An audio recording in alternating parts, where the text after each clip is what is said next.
नमस्कार बंधुरा प्रत्येक दिन मतो आजो आपनादेर साथे शेयर करब दुर्दान्त स्वादेर एक रेसिपि मालाई केक। এটা বানানো যেমন সহজ খেতে তো ভীষণ সুন্দর হয়, নরম তুলতুলে, বাচ্চা থেকে বয়স্ক কিন্তু সবাই এটা পছন্দ করবে। অল্প একটু সুজি দিয়ে তৈরি করুন, খুব সহজেই ঘরেই কিন্তু এরকমই নরম তুলতুলে কেক। প্লিজ প্লিজ আপনারা পুরো ভিডিওটা দেখতে থাকুন, আশা করি আপনাদের ভালো লাগবে। তো রেসিপিটি শুরু করা যাক। বানানোর জন্য এরকম একটা মিক্সিং বোল নিয়ে নিলাম। যেহেতু সুজির করব তাই 1 কাপ দিয়ে দিলাম সুজি। এই কাপ মেপেই কিন্তু সব উপকরণ অ্যাড করব। এরপর এই কাপ মেপেই দিব 2 কাপ আটা। আপনারা চাইলে আটার পরিবর্তে ময়দা দিয়েও করতে পারেন, তাতেও হবে, কিন্তু আটা দিয়ে করলেও কিন্তু খারাপ হয় না, ভীষণ সুন্দর হয় আর কালারটাও কিন্তু দারুণ হয়। তো দিয়ে দিলাম 2 কাপ হচ্ছে আটা। এরপর স্বাদ মতো একটু দিয়ে দেব নুন। নুন দিলে কিন্তু কেক খেতে ভীষণ সুন্দর হয়। এরপর দিয়ে দেব ওই কাপের 1 কাপ চিনি। এবার ওই কাপে 2 কাপ মেপে দেব জল। জলের পরিবর্তে আপনারা দুধ অ্যাড করতে পারেন। এরপর হাফ চামচ দিয়ে দেব বেকিং পাউডার। যতটা বেকিং পাউডার তার অর্ধেক দিয়ে দেব হচ্ছে বেকিং সোডা। আপনারা দেখুন কত সহজে এই কেকটা তৈরি হয়, ভীষণ এটা কিন্তু সহজ এই কেকটা তৈরি করা। দেখুন এটা কিন্তু বেকিং সোডা দিয়ে দিলাম হাফ চামচ। এরপর ওই চামচে মেপে দিয়ে দেব 2 চামচ রিফাইন অয়েল। আর এই কেকটা কিন্তু ভীষণ যেমন মজার হয় তেমনি নরম তুলতুলে হয়। সব উপকরণ একসাথে অ্যাড করার পরেই কিন্তু ভালোভাবে নাড়িয়ে কেকটা তৈরি করতে।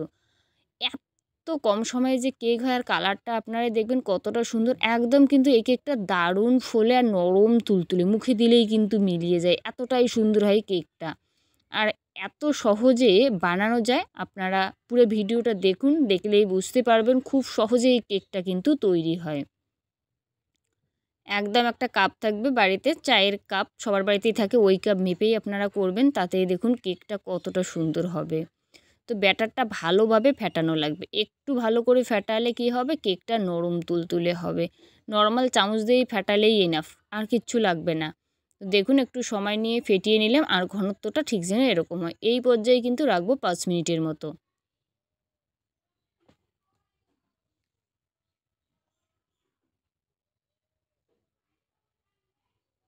ফিরে আসলাম 5 মিনিট পর। 5 মিনিট পর কিন্তু এটা আরও ভালোভাবে একটু ফেটিয়ে নেব।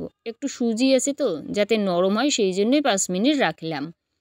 আর চিনিটা হচ্ছে, চিনিটাও কিন্তু গলার পরে একটু দেখুন ঘনত্বটা, একটু জল বেরিয়ে আসার পরে কিন্তু ঘনত্বটা ঠিক এরকমই আছে। একটু জল বেরিয়ে আসে তো একটু পাতলা।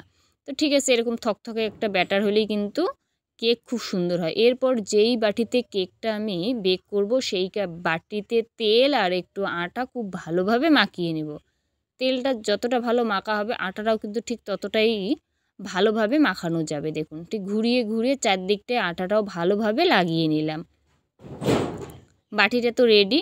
এরপর ব্যাটারটা যে আছে ব্যাটারটা কিন্তু দিয়ে দেবো। আর ব্যাটারের ঘনত্বটা দেখুন ঠিক যেন এরকম হয়। ঘনত্ব যদি ঠিকঠাক হয় তাহলে কিন্তু কেকটাও খুব সুন্দর হবে। এটা আবার ভালোভাবে ঝাঁকিয়ে নেব, ভিতরের যতটা বাতাস সেটার জন্য বেরিয়ে আসে। এরপর কড়াইটা একটু ভালোভাবে গরম করে নিলাম 5 মিনিটের মতো। এরপর এরকম একটা কাগজ বিছিয়ে দিলাম, তাহলে কালার খুব সুন্দর হয়। এরপর কেকের যে বাটিটা আছে ওই দিয়ে ঢাকনা দিয়ে মিনিমাম ওই 30 মিনিটের মতো কিন্তু বেক করলেই হবে। আর আঁচটা যেন ঠিক এরকমই হয়, একেবারেই হালকা আঁচে করে নেব। তো ফিরে আসি 30 মিনিট পর। বন্ধুরা ফিরে আসলাম 30 মিনিট পর। 30 মিনিট পর ঢাকনাটা খুলে দেখাচ্ছি, দেখুন কেকটা কতটা ফুলে গেছে আর কতটা কালারটা সুন্দর। কাগজ দেওয়ার ফলে কিন্তু কালারটা দারুণ হয় কেকের। দেখুন কেকটা একদম ফুলে পেঁপে কতটা ডবল হয়ে গেছে। আর এরকম একটা টুথপিক বা কাঠি দিয়ে চেক করব। দেখুন কাঠিটা একেবারেই পরিষ্কার বেরিয়ে আসে, তার মানে আমার কেক রেডি। কেকটা এবার নামিয়ে নেব। ডিম ছাড়াও কিন্তু খুব সহজে এই কেকটা তৈরি করা যায় আর খেতে তো ভীষণ সুন্দর হয়, একেবারেই নরম তুলতুলে।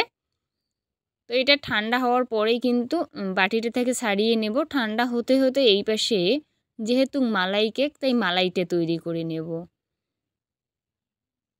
আপনাদের দেখাচ্ছি দেখুন কতটা নরম। দেখুন দেখুন জাস্ট অসাধারণ এই কেকটা হয়। দেখুন জাস্ট আঙুল দিয়ে একটু টাচ করলেই কিন্তু এটা এতটাই নরম তুলতুলে যে সারা কেকটাই কিন্তু নড়বে, এতটাই হবে নরম তুলতুলে। দেখুন আর কালারটা দেখুন কতটা সুন্দর। তো যাই হোক ওটা ঠান্ডা হতে হতে কড়াইতে এই পাশে দিয়ে দিলাম 1 চামচ ঘি। আর এপাশে কিছু ড্রাই ফ্রুটস কুচি করা আছে, আপনাদের হাতের কাছে যেটা থাকবে সেটাই করে নেবেন। এখানে আছে কালো কিশমিশ, নর্মাল কিশমিশ, তার সাথে আছে হচ্ছে ওই চীনা বাদাম কুচি, আমন্ড কুচি, মানে অনেক ধরনের এইখানটা ড্রাই ফ্রুটস আছে। ওটা নামিয়ে নিলাম, ঘেটে একটু হালকা মতো ভাজার পরে 2 মিনিট। এরপর ওই কড়াইতে দিয়ে দিলাম একদম ঘন করা দুধ, আর একটা দিয়ে দিলাম তেজপাতা, আপনারা চাইলে ছোটো এলাচ অ্যাড করতে পারেন। দুধটা ভালোভাবে ঘন করার পরেই কিন্তু এটা নামানো লাগবে। এই ফাঁকে কেকটা ঠান্ডা হওয়ার পরে কিন্তু ভালোভাবে একটু চামচ দিয়ে ছাড়িয়ে নেওয়ার পর ওই প্লেটে কিন্তু এটা নিয়ে নেব। দেখুন কতটা সুন্দর। এর উপরে দিয়ে দেব হচ্ছে ওই যে দুধের একদম ঘন দুধের মালাই, সেটা দিয়ে দেব। এই দুধটা যত ঘন হবে তত কিন্তু কেকটা ভীষণ সুন্দর হয় খেতে। এরপর দিয়ে দেব যত ড্রাই ফ্রুটস কুচি করা, সেটা দিয়ে দেব। এটা আপনারা চাইলে নাও দিতে পারেন, আরও একটু দিয়ে দেব মালাই।